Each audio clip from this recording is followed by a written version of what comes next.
Fala galera, tá começando mais um Esporte Roma News, eu sou Alexandre Alencar e hoje eu recebo o meu colega Júnior Cunha para a gente falar sobre o que aconteceu no primeiro repá da final do Campeonato Paraense de 2020 e dando uma prévia desse jogo que vai definir o campeão do estadual aqui do nosso estado no domingo às 5 horas da tarde no Mangueirão. Fala Júnior, e aí cara, tudo bom? Fala Alexandre, tudo bem? Vamos dissecar o que foi esse primeiro jogo da final e também projetar esse segundo jogo. No primeiro jogo da final, na quarta-feira, a gente teve Paysandu 2, Clube do Remo 1. O Remo abriu o placar com o gol do Eduardo Ramos, o camisa 10 do Leão, mais uma vez fazendo um gol. Mas no segundo tempo foi todo do time do Hélio dos Anjos. Um jogo de ataque contra a defesa praticamente do Paysandu e acabou virando o jogo com um gol de meia bicicleta ali do William Barros e em 5 minutos, menos de 5 minutos na verdade, o gol do Netinho que virou o jogo, o banco do Hélio dos Anjos fazendo efeito aí, dois jogadores vindos do banco de reservas que mudaram a partida, né? Fizeram 2 gols e deixaram o Paysandu com essa vantagem para o último jogo. O Paysandu tem a vantagem do empate, ou seja, para o Remo conseguir o tricampeonato sem precisar ir para os pênaltis, precisa ganhar por pelo menos 2 gols de diferença. Se a diferença for de 2-1, 1-0 para o Leão, a partida vai para as penalidades. Júnior, falando desse primeiro jogo, o Remo começou ali se defendendo, como vem fazendo de costume nas últimas rodadas da Série C e do Parazão, se defendendo muito. O Mazzola entrou com um esquema um pouco diferente do habitual, acho que até um pouco por causa da pressão da imprensa e da torcida. Botou o Gustavo Hermel, sacou o Djalma, ficou ali com 3 volantes, o Eduardo um pouco mais à frente, Hermel e Charles no ataque. Mas mesmo assim sofreu pressão do Paysandu no primeiro tempo, na metade do primeiro tempo. Só daí em diante, de uns 20 minutos para frente, que o Remo começou a jogar, né? Foi mais ou menos esse o panorama do primeiro tempo no primeiro jogo da final? Sim, o Remo conseguiu equilibrar muito o jogo no primeiro tempo, né? O Remo, como falaste, o Mazzola, ele mudou o esquema, ele conseguiu ter 2 jogadores ali pelos lados, Charles e Hermel, para dar uma profundidade maior, e o Eduardo mais centralizado, não como meia, mas como falso 9 mesmo. E aí os 3 volantes ali atrás. Quando o Mazzola fez isso, ele conseguiu equilibrar mais o jogo, ele conseguiu dividir o meio de campo com o Paysandu. Nos primeiros 20 minutos, o Paysandu, como tu falaste, o Paysandu dominou o jogo, foi mais presente, buscou mais o jogo, e depois o Remo devagar, nas bolas longas, acionando o Charles, o Hermel, conseguiu equilibrar a situação. O Remo ainda mostrou no primeiro tempo a falta de proximidade dos jogadores. Tiveram umas 2 bolas que o Charles pegou, que ele teve que chutar pro gol, porque ele não tinha com quem tocar. Os volantes do Remo não ajudam nessa transição, eles não conseguem descer rapidamente para fazer volume no campo do Paysandu, no campo do adversário como um todo, e ajudar os homens de frente a construir as jogadas. Então o Remo acaba tendo que se livrar muito da bola. Isso é um problema que o Mazzola vem tendo ao longo desses 9 jogos, desde a volta do campeonato. No segundo tempo, o jogo voltou a ser aquilo que era o clube do Remo nas últimas 8 partidas. O Remo todo atrás, o Mazzola foi para defender o resultado de 1-0, e a cada mexida que ele fazia, ele recuava mais do time, e chamava o Paysandu. E aí o Paysandu passou a sufocar mais o Remo. O Hélio foi muito feliz nas substituições que fez. Ninguém poderia imaginar que o Netinho fosse entrar no jogo, e também ninguém poderia imaginar que o Netinho fosse entrar no jogo e mudar a história do jogo. Conseguiu fazer isso. William Barros, mais uma vez, entrou bem, conseguiu fazer gol e ajudar o Paysandu. O Colasso voltou nesse jogo. A gente ficou esperando o Colasso fazer aquela dobradinha com o Vinícius Leite pelo lado esquerdo. Não aconteceu. O Vinícius, na grande parte do jogo, ficou muito disperso da partida. Ele pegava a bola, não tinha muita objetividade no que fazer com ela. O Colasso também sentiu a falta de tempo de atividade. Foi substituído logo depois pelo Diego, que entrou, que deu uma qualidade a mais para a bola parada do Paysandu. E no final o Paysandu conseguiu o resultado na base da insistência, do time que pressionou mais, do time que buscou mais o jogo no segundo tempo, e leva essa vantagem para o domingo. No primeiro tempo, o Gustavo Hermel ainda perde uma chance bem clara, né, na frente do Gabriel Leite. Ele é lançado, ele surge cara a cara com o goleiro do Paysandu, mas o Gabriel consegue fazer uma bela defesa, jogando a bola para escanteio. E teve o gol do Eduardo Ramos, que foi numa falha do Gabriel Leite, né? Ele sai jogando errado, ele bate roupa no chute do Hermel e o Eduardo aparece sozinho para completar e fazer o gol. No segundo tempo foi como tu falaste mesmo. O Paysandu foi todo para cima do Remo, com as mudanças que o Mazzola foi obrigado a fazer. Lembrando que o Eduardo Ramos teve uma lesão grau 2 na coxa e está de fora dessa final e de pelo menos mais 3 semanas aí do Remo, então vai perder uma boa quantidade de jogos da Série C e a grande final do Parazão, né? E a gente até fez uma matéria no portal Roma News relatando um áudio do Eduardo Ramos, onde ele conta, né, as dores que ele estava sentindo, que ele não conseguia apoiar a perna no chão, que ele sentiu realmente o músculo posterior da coxa abrindo. Então, uma lesão até grave, né, para quem depende tanto do Eduardo Ramos, um cara que vinha fazendo os gols do Remo, por exemplo, um cara que talvez esteja vivendo a sua fase mais artilheira com a camisa do Remo, e vai ser um desfalque de peso para o Mazzola, né, Júnior? Qual o tamanho do problema que a falta do Eduardo Ramos vai fazer para esse time do Mazzola? Antes de entrar nesse assunto do Eduardo Ramos, deixa eu pontuar duas coisas aqui. A primeira, o Remo fez mais um gol de uma falha defensiva do adversário. Tem sido uma rotina nessa volta do futebol. O Remo ou faz gol de bola parada ou faz gol quando o adversário erra. O Remo não consegue criar situações para fazer os gols.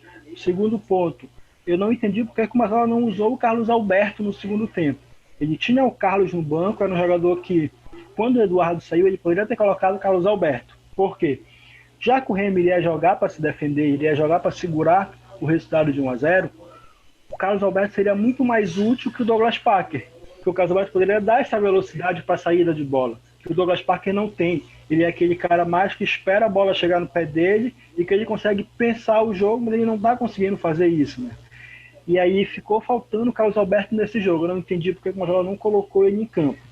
A questão do Eduardo Ramos é um ponto que o Remo vai sentir muito pro domingo. Não que o Eduardo viesse jogando ali o fino da bola, porque não está acontecendo. Mas ele está sendo um jogador bastante, como eu posso dizer, bastante letal. Quando a bola chega nele, que ele tem a oportunidade, ele consegue concluir bem a gol. A maioria das vezes que o Eduardo apareceu no jogo, ele apareceu bem, apareceu para fazer uma finalização mais direta para o gol, né? Para tentar fazer mesmo de fato o gol. Tem sido assim nessa volta do futebol e a ausência dele pesa demais para o Remo, que tem que reverter o placar do Paysandu. O Mazzola deve entrar com o Douglas Parker, que é o reserva imediato do Eduardo. Vai me surpreender muito se ele entrar com o Carlos Alberto e deixar o Parker no banco, porque ele não usou o Carlos no último jogo e usou o Parker. Então é mais uma questão de lógica pelo que ele vem adotando, né? Então deve entrar o Parker, mas é uma ausência que vai pesar muito pro Remo no domingo. E falando do lado do Paysandu, o Paysandu vai completo para esse jogo, né? Ninguém se lesionou, não tem ninguém suspenso ou que foi expulso nessa última partida. Agora resta saber o que o Hélio dos Anjos vai armar ali nesse meio de campo, né? Depois da coletiva, na coletiva pós-jogo de quarta-feira, o Hélio falou que não pretende jogar com o regulamento debaixo do braço, porque, segundo ele, isso não faz parte da história do Paysandu, não é um jeito que o Paysandu joga, mas que sim, se for preciso, ele vai segurar o empate ali até o final, de repente, se o time não fizer uma boa partida. E, enfim, o Hélio dos Anjos está certo, né? A vantagem é para ser usada, mas pelo menos ele não vai ter essa dor de cabeça. Eu acho que o Hélio só vai repensar esse meio de campo aí com o Allan Kalberg, Luiz Felipe, o Alex Maranhão ou até o Juninho, né? Porque no primeiro tempo... Pode. O Juninho não pode, na verdade, mas Kalberg, Luiz Felipe e Alex Maranhão estão aí para serem testados. E no primeiro tempo ele começou, no jogo ele começou, né, com Allan Kalberg, até surpreendendo um pouco também, porque a gente esperava aquela trinca de volantes ou até o Alex Maranhão por ser mais experiente, mas eu acho que nesse segundo jogo ele deve ou voltar com Allan Kalberg ou então botar o Alex Maranhão. Acho que o Luiz Felipe nesse momento fica como a última opção do Hélio, né? O Allan teve mais uma oportunidade, e, ao meu ver, mais uma vez, ele não aproveitou a oportunidade. O Hélio não deve, ao meu ver, não deve voltar com o Alan de titular. Ele deve entrar ou com o Luiz ou com o Alex. A questão de vantagem, também não acredito que o Hélio vai usar ela nos 90 minutos. Ele deve usar ali nos 30 minutos finais do jogo, lá no segundo tempo. A partir ali dos 35 em diante, ele deve passar a usar isso. Primeiro tempo, o Paysandu deve procurar mais o ataque, deve tentar fazer um gol para dar uma tranquilidade a mais. E aí sim, começar a pensar de que maneira vai usar esse resultado do primeiro jogo no domingo. Nesse segundo jogo, o Remo vai ter que correr atrás do prejuízo, né? Fazer cair por terra essa vantagem que o Paysandu tem. E na entrevista que o Lucas Siqueira, o volante azulino, deu nessa semana, na representação do time, ele diz que a atitude do time tem que ser mais ofensiva e que nesse primeiro jogo não foi o Mazola que pediu para o time recuar, que foi sim uma atitude natural dos jogadores. Mas que nessa segunda partida, para tirar essa vantagem do Paysandu, o time tem que ser mais incisivo, tem que ter uma postura mais ofensiva, independente da tática que o Mazola for botar, independente se vai ser com 4 volantes, 3, 2, apesar de que o Mazola não parece muito querer mudar de ideia na reta final do Parazão, né? Tu achas que ele pode aparecer aí com o Carlos Alberto mesmo, ou então os 4 volantes, Packer e o Charles na frente? Dentro dessa fala do Lucas, eu não acredito muito, né? Porque se tu coloca que não foi uma opção do técnico, foi uma opção dos jogadores, tu está mostrando que os jogadores não respeitam o técnico. Que o técnico pensou em algo, os jogadores chegaram e falaram, bom, ninguém vai fazer o que ele está mandando. Bora fazer o que a gente pensa, o que a gente quer aqui dentro. Né? Então é mais uma questão de comando mesmo. Se o Mazola não mandou o time recuar e o time recuou, tem um problema interno no elenco do Remo. Quebrou o comando do Mazola, quebrou a autoridade que ele tem como treinador. Eu não acredito que isso aconteceu. A fala do Lucas, para mim, foi mais um modo de isentar o Mazola de mais uma atuação ruim do Remo, de mais uma atuação em que o Remo entrou em campo claramente para esperar o adversário, para jogar em cima do erro do adversário, para tentar uma bola para vencer o jogo, e acabou não acontecendo. Lembrando que... Pode continuar. Em relação ao time de domingo, o Remo vai ter que fazer o que ele ainda não conseguiu fazer em 9 jogos nessa volta do futebol: propor o jogo. O Remo em nenhum momento entrou para propor o jogo. O mais perto que o Remo chegou disso foi quarta-feira, quando equilibrou o jogo no primeiro tempo contra o Paysandu. É um desafio, porque a gente já viu o Mazola, principalmente, eu uso o exemplo contra o Jacuipense na estreia da Série C, que no segundo tempo o jogo estava 1-1, o Lucas tinha acabado de empatar. O Mazola, ele saca 2 volantes, coloca 2 homens de frente, o Parker e o Robinho, e com o time teoricamente mais ofensivo, o Remo continuou jogando dentro do seu campo e continuou sofrendo pressão do Jacuipense. E no final precisou de uma bola... Achou aquela bola do Eduardo, né? E um escorregão do zagueiro adversário para poder fazer o gol. Então é um problema, o Mazola não sabe, até agora ele mostrou que ele não sabe montar o time para propor o jogo, para jogar ofensivamente. O Remo vai ter que fazer isso domingo se quiser reverter o placar e ser campeão. É um desafio a mais, um desafio que dobra sem o Eduardo Ramos. Como eu falei, ele deve colocar o Douglas Packer, porque é o substituto natural do Eduardo. É o jogador que, assim como o Eduardo, tem a capacidade de receber a bola, de colocar ela no chão, de levantar a cabeça, pensar, olhar o jogo e dar o passe. Porém, o Packer ainda não conseguiu mostrar isso desde que voltou para o Remo. Desde quando voltou para o Remo, não. Desde quando chegou no Remo ano passado. O Packer, ano passado, quando chegou no Remo, ele fez um gol de falta no Repá e só. Não fez mais nada nos outros jogos. Saiu, o torcedor sentiu falta, porque era o único camisa 10 que tinha no elenco. Quando voltou esse ano, voltou com status de ídolo. No primeiro jogo, conseguiu dar um passe de letra. Pro Jackson, né? Só. Acabou. O Packer não jogou mais. Foi aquele jogo, continuou sendo aquele jogador lento, apático em campo, que a gente não consegue ver ele dá um passe em profundidade, não vê ele conseguir criar uma situação de jogo. E ele deve ser titular no domingo. É o que o Remo tem. Se o Mazola entrar com o Carlos Alberto, é um ponto positivo. Mas eu acredito que vai o Douglas Pack. Lembrando que depois desse repá final, né, os times já voltam de novo a disputar a terceira divisão, né, o Campeonato Brasileiro da Série C.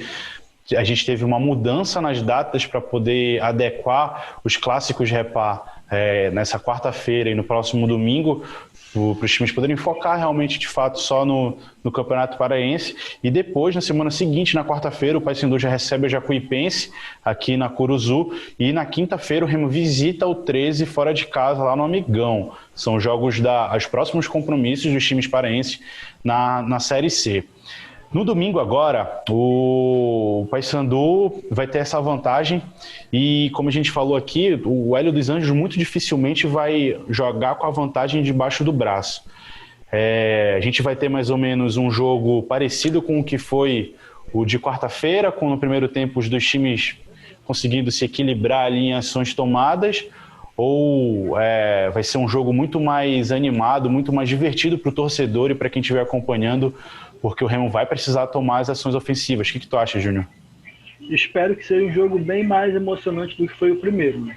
Acredito sim que o Remo vai para equilibrar, vai tentar equilibrar o jogo com o Paysandu. Se vai conseguir, é outra história, porque como eu falei, o Mazola não consegue fazer o time dele jogar para frente. Ele consegue fazer o time dele jogar defensivamente. Os 2 gols que o Paysandu fez foram 2 gols de desatenção na zaga do Remo. A zaga do Remo passou ali 85 minutos rebatendo bola do Paysandu. A bola vinha pelo alto, a zaga cortava. Vinha por baixo, cortava. Vinha do lado, a zaga cortava. Os 2 únicos erros, o Paysandu conseguiu fazer 2 gols. Acredito em um jogo mais emocionante. Acredito que o Remo, por ter a obrigação de sair para o jogo para reverter o placar, o Mazola deva dar um jeito ali para tentar fazer com que o time jogue. Ele pode até voltar com os 4 volantes dele. Não, acho que a preocupação dele não seja tanta em fazer o resultado, mas sim não levar gol. Porque ele sabe que se ele fizer um gol e o Remo vencer por 1-0, o jogo vai para os pênaltis. Agora, se ele levar um gol, o Remo terá que fazer pelo menos 2. E aí já é subir uma montanha ainda maior.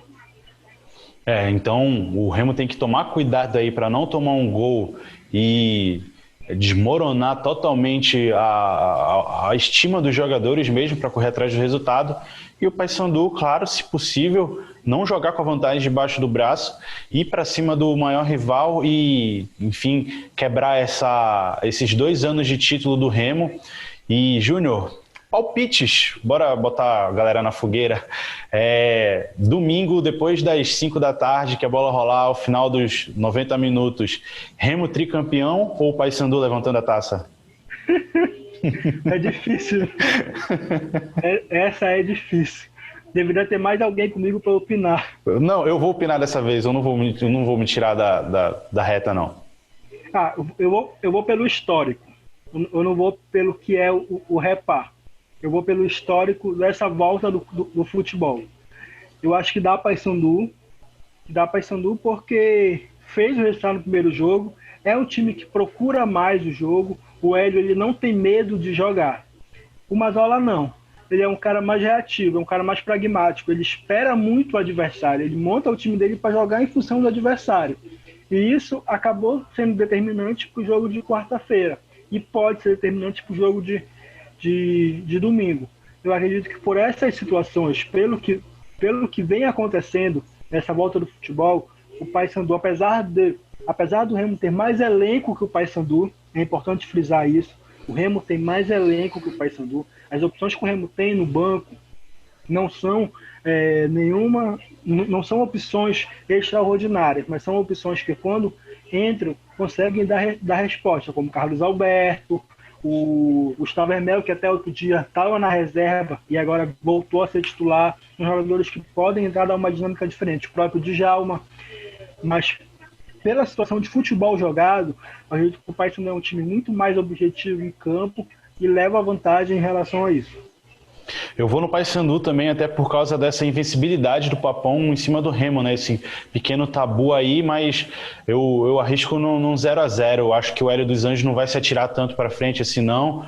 Vai ser um time com um pouco mais de cautela, mas espero que seja um 0-0 emocionante também, não aquele 0-0 sem graça. Júnior, muito obrigado pela participação, valeu, cara. Valeu, Alexandre. Domingo estamos aí para cobrir esse repá. Pré-jogo aí no portal Roma News, também no Instagram do portal vai ter o tempo real do jogo. É isso mesmo, então no domingo o nosso pré-jogo começa a partir das 4 horas da tarde e a bola rola no Mangueirão e aqui no portal Roma News também a partir das 5 horas. Um abraço, bom repá e até semana que vem. Tchau. Valeu!